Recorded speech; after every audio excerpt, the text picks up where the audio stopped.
రామ్ చెప్పేది వినరా, నా మాట వినరా రే. అన్నయ్య ఆగండి అన్నయ్య. రే రామ్ ఆపరా. వినవేంట్రా రే, ప్లీజ్ రా ఆపరా రే. రే అరే రామ్. రే అన్నయ్య ఆగండి అన్నయ్య ప్లీజ్.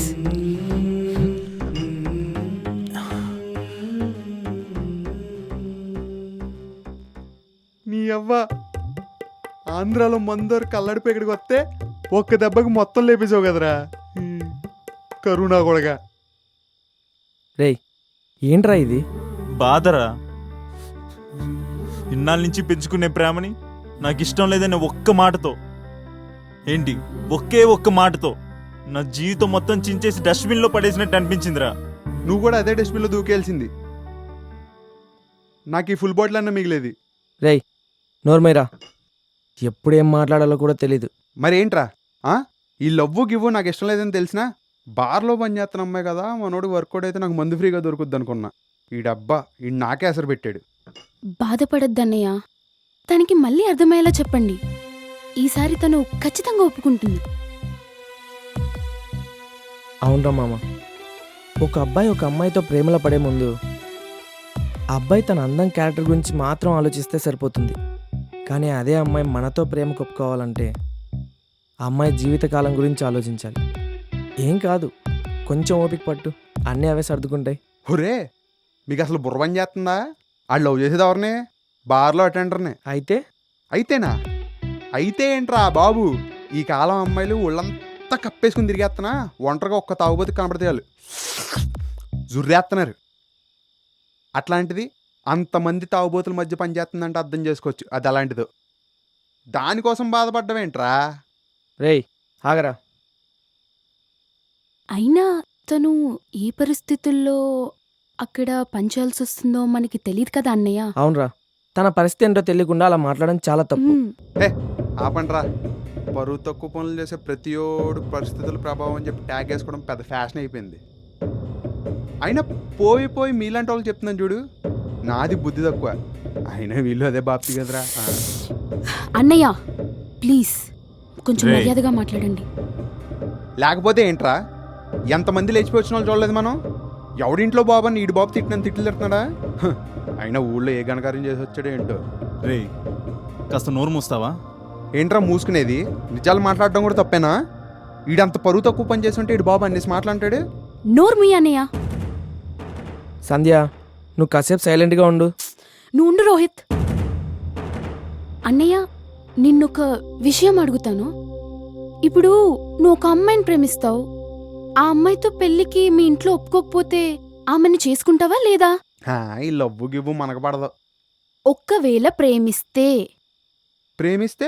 చేసుకుంటాం, ఎందుకు వదులుకుంటాం కదా? మరి అన్నీ మాట్లాడుకుని ఆఖరికి ఆ అమ్మాయిని సొంతం అవుతుంది అని అనుకునే టైంలో ఎవరో నలుగురు కొడుకులు తనని బలవంతంగా రేప్ చేస్తే ఆ తర్వాత కూడా నువ్వు తనని పెళ్లి చేసుకోవడానికి రెడీనా?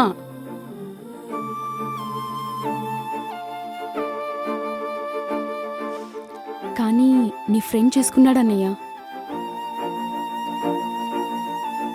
అలాంటి టైంలో అండగా నిలబడాల్సిన సొంత ఫ్యామిలీ నన్ను చీదరించుకుంటే తను ఒక అమ్మలా నన్ను చూసుకుంటున్నాడు. నా కోసం తన ఇంట్లో వాళ్ళకు దూరం అయ్యాడు. అన్నయ్య నా మాట విను. ఆ అమ్మాయి పరిస్థితులేంటో తెలుసుకో. ఒక మనిషి ప్రతిస్పందన అనేది తన పరిస్థితుల మీద డిపెండ్ అయి ఉంటుంది. అటువంటి పరిస్థితులు అన్నీ అర్థం చేసుకుని అడుగులు వేసేవాళ్ళు చాలా తక్కువ మంది ఉంటారు. ఆల్ ది బెస్ట్ అన్నయ్య. థ్యాంక్స్ రా, ఇంక మేము వెళ్ళొస్తాం. రే మామ, ముందు తన పరిస్థితి ఏంటో కనుక్కో. తనకంటూ నువ్వు ఉన్నావని అర్థమయ్యేలా చెయ్యి. సరేరా.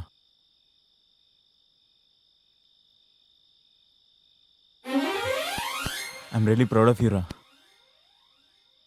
రామ్ జాగ్రత్త రా.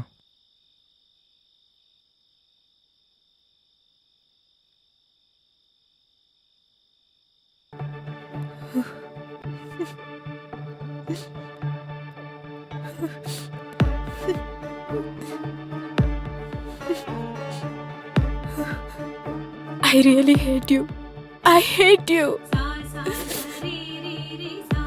లైఫ్ లాంగ్ నాకు అండగా ఉంటానని ప్రామిస్ చేసి ఇలా మధ్యలోనే వదిలేసి వెళ్ళిపోయావు. ఐ రియలీ హేట్ యూ నాన్న. నువ్వు చేసిన మోసం ఏంటో తెలుసా నాన్న? ఇలాంటి సమాజంలో నన్ను పెంచడానికి నానా ఇబ్బందులు పడుతూ కూడా ఇట్స్ ఎ బ్యూటిఫుల్ వరల్డ్ అని నన్ను నమ్మించా. నేను అదే భ్రమలో ఉండిపోయాను నాన్న. కానీ నువ్వు నన్ను వదిలి వెళ్ళిపోయేదాకా నాకు తెలియలేదు. ఆకలి వేసి చిన్ని పొట్టని నింపుకుందామని పనిలోకి వెళ్తే వాళ్ళు చూసే ఆకలి చూపులు తట్టుకోవడం నా వల్ల కావట్లేదు నాన్న.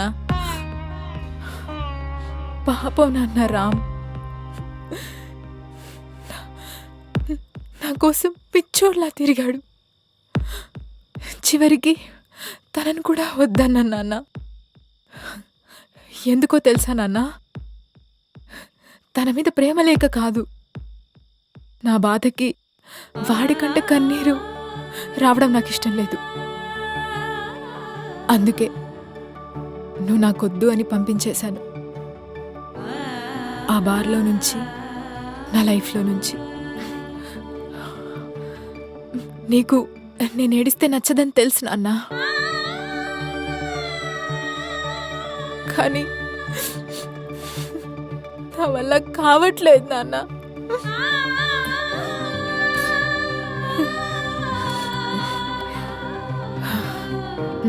సరే, ఇక్కడి నుంచి నేను ఏడవను నాన్న, ఏడవను. నువ్వు అనుకున్నట్టే శ్రీదేవిని అవుతా. శ్రీదేవి కంటే పెద్ద హీరోయిన్ అవుతా.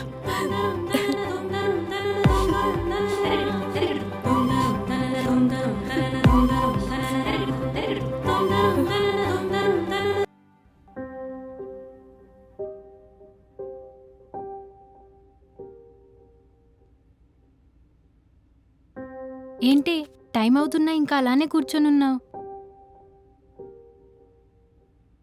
అసలేంటి ఇంకా నువ్వు దాని గురించి ఆలోచిస్తున్నావా? లైఫ్లో ఇవన్నీ మామూలేనే. We have to move on. అవును, రేపేదో ఆడిషన్ ఉందన్నావు, డీటెయిల్స్ మొత్తం కనుక్కున్నావా? ఆడిషనా? నేను వస్తానే. వద్దులే, ఇప్పుడున్న హీరోయిన్లంతా మళ్ళీ నేనొస్తే ఖాళీగా ఉండాల్సి వస్తుంది. నువ్వే వెళ్ళు మైథిలి. అవును, ఖాళీగా ఉండాల్సి వస్తుంది. ఇప్పుడు నువ్వు టైంకి బార్కి రాలేదనుకో, అక్కడ కూడా పని దొబ్బి ఖాళీగా ఉండాల్సి వస్తుంది. అవునే బాబు, టైం అవుతుంది, తొందరగా వెళ్దాం పదండి. పదవే వెళ్దాం. రేపేదో ఆడిషన్ ఉందన్నావు కదా, నువ్వు ఈ ఆలోచనలన్నీ వదిలేసి దాని మీద ఫోకస్ పెట్టు.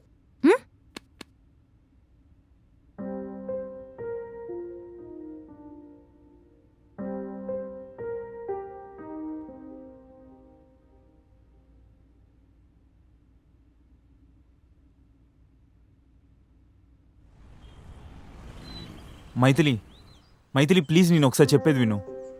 నేను వచ్చింది నా ప్రేమను అర్థం చేసుకోమని నిన్ను అడగడానికి కాదు, నీ బాధను అర్థం చేసుకోవడానికి నేను ఒకడు ఉన్నానని చెప్పడానికి.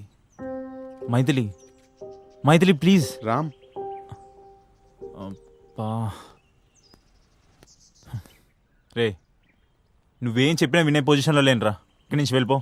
అది కాదురా. నువ్వేం చెప్పినా నేను విననురా. ఈరోజు ఎలా అయినా సరే నేను మైథిలికి ప్రపోజ్ చేస్తా. నేను అది చెప్పడానికి వచ్చాను రా. అరే, నాకు ఈ లవ్ గివ్ మీద సరైన ఒపీనియన్ లేదంటే దానికి కారణం నాకు ఇంతవరకు ఎదురైన వాళ్ళందరూ అలాంటి వాళ్ళరా. కేవలం ఫిజికల్ నీడ్ కోసం, ఫైనాన్షియల్ నీడ్ కోసం ఈ లవ్ అనే ముసుకేసుకుని రంకు చేసేటోళ్ళరా. ఇలాంటి వాళ్ళందరినీ చూస్తూ పెరిగింది నాకు. లవ్ అంటే రెస్పెక్ట్ ఎక్కడి నుంచి వస్తుందిరా. అందుకే లవ్ అంటే పడదు, నాకు పడదు. కానీ నిన్న నైట్ వాళ్ళని చూశాక లవ్ అంటే ఇదిరా అని అనిపించింది. అరే, నేను అడ్డుపడ్డానికి రాలేదురా. ఈరోజు ఎలాగైనా తనకు ప్రపోజ్ చేయరా. వెళ్ళరా. ఆల్ ది బెస్ట్ రా.